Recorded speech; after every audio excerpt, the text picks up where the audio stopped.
03:42 p.m., a single sheet of paper exits the secure shredder inside a temporary office 2 floors beneath the Washington Hilton. It doesn't fully disappear. One corner jams in the steel teeth. On that corner, still readable, Board of Peace, Provisional Attendee Matrix. 4 names are blacked out. 1 isn't. A junior aide notices, freezes, and quietly pulls the paper free. 37 seconds later, the building's internal network registers an encrypted outbound ping routed through a server in Reykjavik. That ping becomes the first domino. By 03:44 p.m., 3 black SUVs reroute simultaneously from different parts of Washington. Their original destination, the West Wing visitor entrance. Their new destination, an unlisted service tunnel behind the Washington Convention Center. No sirens, no motorcade flags, just silent acceleration and a sudden change in protocol. The drivers don't speak. They've already been told what the rest of the world will only hear hours later. Donald Trump is launching what he's calling the Board of Peace Summit. And it isn't being announced the way summits usually are. 03:47 p.m., a private jet registered to a Delaware shell company lifts off from Teterboro without a filed passenger manifest. Air traffic control logs the departure as routine repositioning. It isn't routine. On board is a delegation that officially does not exist yet. 2 former intelligence intermediaries, 1 sovereign wealth representative, and a political strategist who, until last week, was publicly denouncing the very idea of negotiations. Their phones are sealed in biometric lockboxes before takeoff. The pilot receives coordinates only after reaching 10,000 feet. Washington is not just preparing for a summit, it's preparing for something that looks more like a controlled detonation. 03:51 p.m. Inside a secured conference room 3 blocks from the Capitol, a wall-mounted screen flickers to life. A draft press release appears, then vanishes, replaced by a live feed of cable news speculation already spiraling ahead of any official confirmation. Someone in the room mutters, "We're late." They aren't late to a press cycle. They're late to a narrative war. Because the moment the phrase Board of Peace leaks, markets twitch, diplomatic back channels ignite, and at least 4 foreign ministries activate contingency teams. The phrase itself is deceptively calm. The timing is not.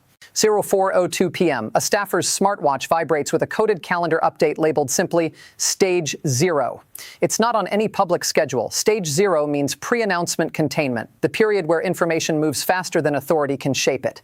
In this window, allies scramble to understand their roles while opponents calculate whether this summit is a genuine negotiation platform or a strategic spectacle designed to redraw influence lines before an election cycle fully ignites. Every minute without clarity multiplies the pressure. 04:11 p.m. A senior communications advisor receives a call that lasts exactly 9 seconds. No greeting, no sign-off, just 1 sentence. The list you saw this morning is already obsolete. Then the line goes dead. The advisor stares at the wall for a full 10 seconds before opening a locked drawer and removing a second folder labeled Scenario C. Inside are 2 speech drafts, one for a triumphant diplomatic unveiling, the other for immediate damage control. Both are time-stamped for release within the same 24-hour window. Both cannot happen. Yet. 04:18 p.m. Across the Atlantic, a European policy unit flags the summit internally as a chain reaction event.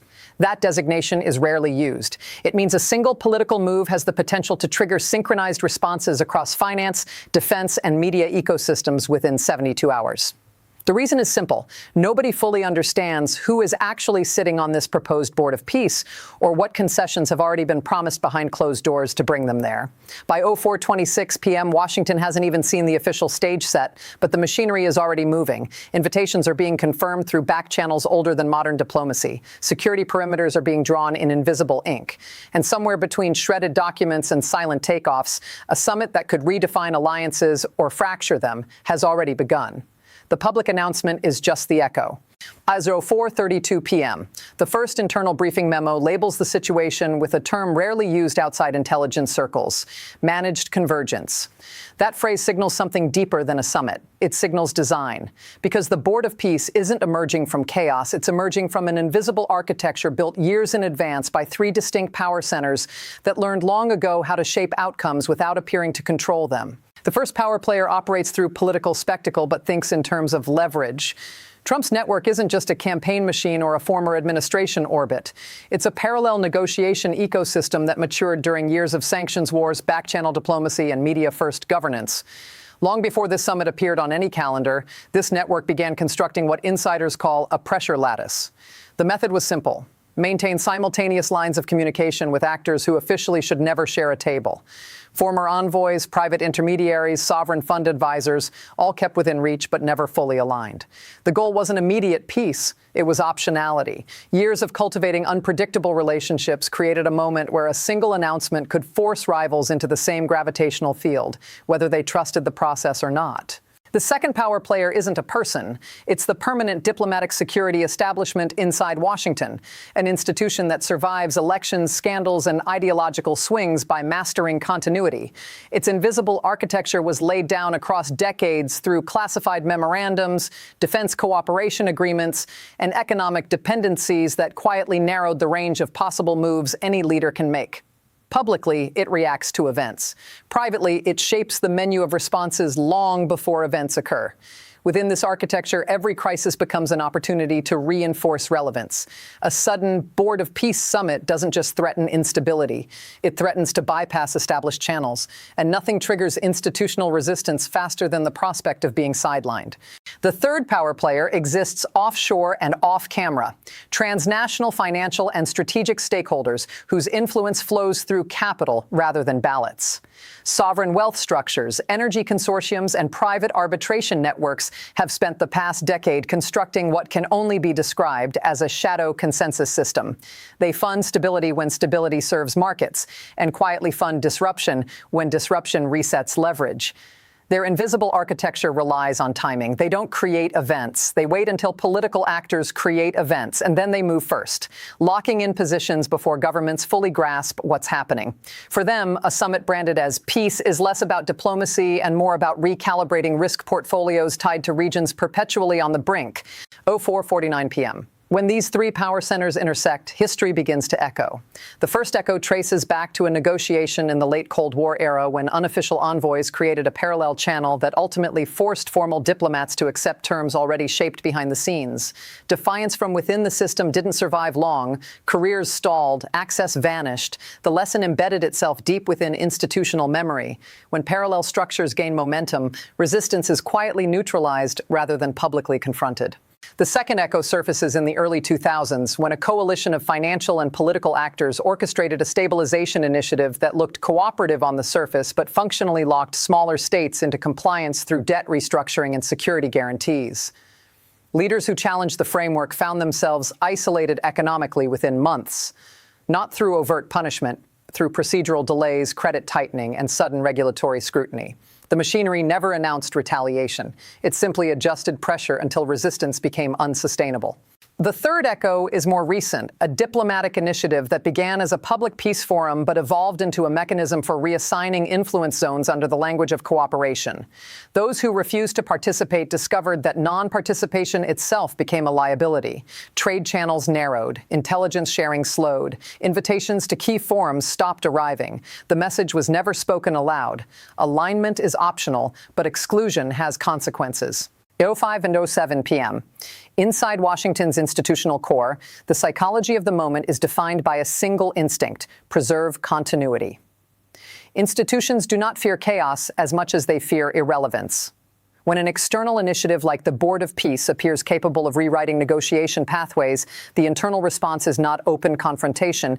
It is procedural absorption. Committees form, oversight frameworks expand, briefings multiply. Each step subtly pulls the initiative back into established channels until what began as an outsider's maneuver becomes indistinguishable from the system itself. This is where silent compliance takes hold.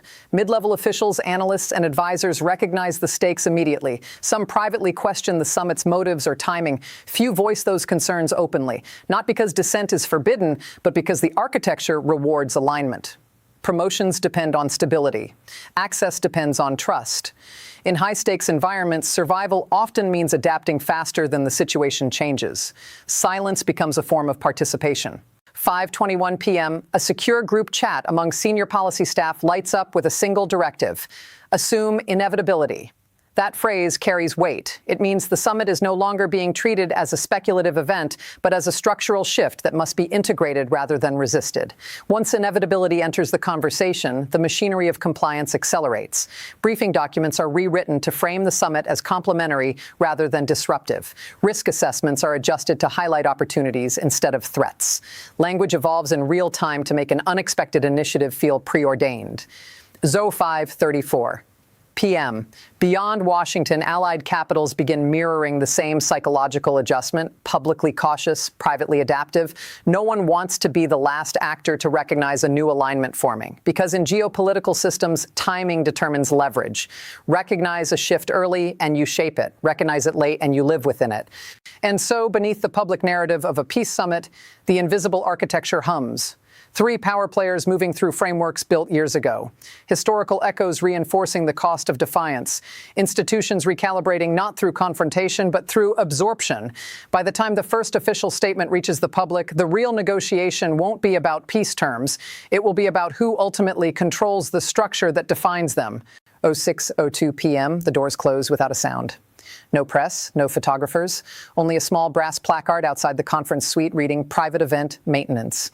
Inside, 12 seats form a precise rectangle around a matte black table. No national flags, no official insignias, just nameplates printed in identical font, stripped of titles. The absence of ceremony is deliberate. Ceremony implies accountability. This room operates on deniability. A secure phone jammer hums softly in the ceiling panels. Every device placed on the table has already been cleared, cloned, or replaced. An aide moves clockwise, collecting watches and sliding them into a lead-lined box. When the last click echoes, a senior facilitator speaks without introducing himself. 06:03 p.m. We are now off the record. On the far side of the table sits the figure insiders call the ideologue, a policy architect whose influence doesn't come from office but from doctrine. He believes the Board of Peace must become a structural reset, not a temporary negotiation. To his right sits the opportunist, a political operator focused on immediate leverage, polling trajectories, and narrative dominance. Between them, three intermediaries representing financial and security interests exchange silent glances. The air feels less like diplomacy and more like controlled detonation. The facilitator slides a slim folder to the center. Before we begin, we need alignment on scope. The ideologue leans forward first. His voice is calm, measured, almost academic. Scope was decided years ago. This summit isn't symbolic, it's corrective. We stabilize the system now, or we spend the next decade reacting to fragmentation. The opportunist doesn't look at him. He flips through the folder instead, scanning bullet points. Stabilization doesn't win elections. Outcomes do. Optics do. If this turns into a lecture series on global order, we lose the moment. A pause. Not uncomfortable. Calculated. One of the intermediaries clears her throat. We're not here to debate philosophy. We're here to prevent misalignment that could trigger unintended disclosures. That word lands heavily. Disclosures. Everyone in the room knows what it refers to, but no one says it yet. 06:11 p.m. The first friction point emerges when the facilitator projects a timeline onto the wall. 3 phases: pre-announcement containment, controlled reveal, structural commitments. The ideologue nods approvingly. The opportunist taps a pen against the table. You're assuming cooperation, he says. From allies, from markets, from media. That's not how this works anymore. You don't get buy-in by presenting architecture. You get buy-in by presenting inevitability. The ideologue finally turns toward him. Inevitability without structure is chaos. And structure without momentum is irrelevant, the opportunist fires back. The room goes still. This isn't a disagreement about messaging. It's a disagreement about reality itself. 06:18 p.m. A second folder appears, thicker, marked with a single red line across the cover. The facilitator doesn't slide this one to the center. He keeps his hand on it. There's a development, he says quietly. Received at 05:52 p.m. through a secure intermediary. He opens the folder just enough for the top sheet to show. Not text. A waveform printout. Audio. The ideologue's expression doesn't change, but his fingers tighten around a pen. The opportunist finally looks up. Source? He asks. Verified, the facilitator replies. Cross-checked, time-stamped last week. The intermediary on the left exhales slowly. Play it. 06:20 p.m. The recording begins. A voice fills the room, familiar to everyone present. calm, confident, unaware it was being captured. It discusses pre-commitments tied to the summit, concessions offered privately to secure attendance from a key external bloc, concessions that, if revealed prematurely, would ignite backlash across multiple fronts. The voice outlines sequencing strategies, media handling, even contingency narratives if leaks occur. When the audio ends, no one speaks for 8 full seconds. The opportunist breaks the silence first. So we're already exposed. Not exposed, the facilitator corrects. Contained, for now. The ideologue closes his eyes briefly, processing. Who else has it? Unknown, the intermediary answers. But the existence of the recording changes leverage dynamics immediately. 06:27 p.m. and the power in the room shifts. Until this moment, the summit's architects controlled the timeline. Now the timeline is conditional. The ideologue adjusts his posture, recalibrating. We proceed as planned, he says. Acceleration only increases risk. The opportunist shakes his head. No, we move faster. Announce before anyone else defines the narrative. Frame concessions as strategic vision instead of reactive compromise. And if the full recording surfaces, the ideologue counters, then it surfaces into a narrative we already own, the opportunist replies. You don't outrun exposure by slowing down. You outrun it by getting ahead of it. 06:34 p.m., voices overlap. Not shouting, but sharp, precise. The intermediaries exchange notes in near silence while the facilitator watches, letting the friction reveal priorities. One side seeks controlled stability, the other seeks decisive momentum. Both understand the stakes. Whoever defines the first public interpretation of the Board of Peace will shape its legitimacy for years. Finally, the facilitator raises a hand. The room quiets instantly. There is a third path, he says. Selective disclosure. He taps the folder containing the waveform. Release a fragment, not enough to reveal concessions, enough to demonstrate initiative. We create the perception of transparency before anyone can weaponize opacity. The ideologue considers. That risks normalizing surveillance within the process. The opportunist leans back slightly. It also neutralizes anyone planning to leak the full version. Once we control the first impression, the rest becomes context. 06:42 p.m. A vote without formal voting begins. Eye contact, subtle nods, calculations unfolding in silence. One by one, the intermediaries signal conditional agreement. The ideologue hesitates longest. Then slowly, he nods once. Controlled release, he says, but only after structural commitments are locked. The opportunist allows himself a faint smile. Not victory, advantage. 06:49 p.m. The facilitator closes the red-lined folder. Then we have alignment. Phase shift begins tonight. Chairs move. Devices are returned, watches reattached. But before anyone stands fully, the opportunist speaks again, almost casually. One more thing. Once this goes live, there's no perimeter. Analysts, independent researchers, digital investigators, they'll all start connecting dots. The only way to stay ahead is to make them feel like they're part of the inner circle. He glances toward the blank wall where briefing screens usually display. Information control isn't about secrecy anymore, he continues. It's about selective inclusion. You let the right observers believe they're seeing what others can't. They become invested in the process. They defend it because they feel inside it. 06:52 p.m. The facilitator nods slowly. An intelligence circle. Exactly, the opportunist says. You don't just manage the summit. You manage the audience that tracks it. He looks directly at the others. Because the moment people feel like insiders, they stop watching passively. They start protecting access. 06:55 p.m. The meeting adjourns without ceremony. The recording remains locked in its folder, now the most valuable leverage point in the room. Outside, Washington continues its normal evening rhythm, unaware that within 1 hour the first controlled narrative fragments will begin surfacing, carefully calibrated to pull observers closer rather than push them away. And somewhere between disclosure and design, a new kind of audience is being formed. Not spectators, participants. The ones who pay attention early, the ones who recognize patterns before they become headlines. The ones who understand that in moments like this, information isn't just power, it's membership.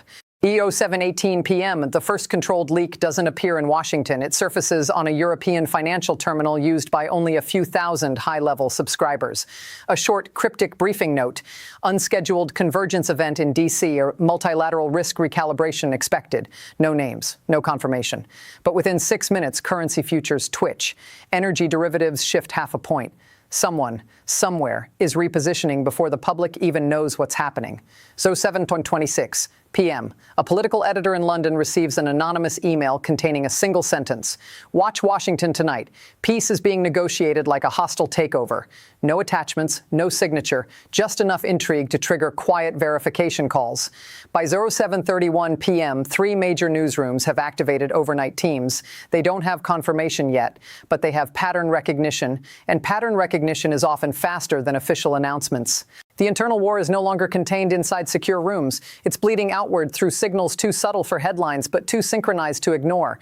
And once signals reach markets, media, and foreign ministries simultaneously, containment becomes mathematically fragile. 07:39 p.m. Factor 1 begins tightening its grip. Mathematical inevitability. Too many actors now know that something structural is unfolding. In complex systems, once awareness crosses a certain threshold, suppression becomes statistically impossible. Analysts compare notes, diplomats request clarifications, investors hedge positions. Each action creates data. Each data point attracts more scrutiny. The summit's existence moves from rumor to probability to near certainty without a single official confirmation. The numbers alone guarantee exposure. 07:52 p.m., Factor 2 emerges quietly but decisively. Legal encirclement.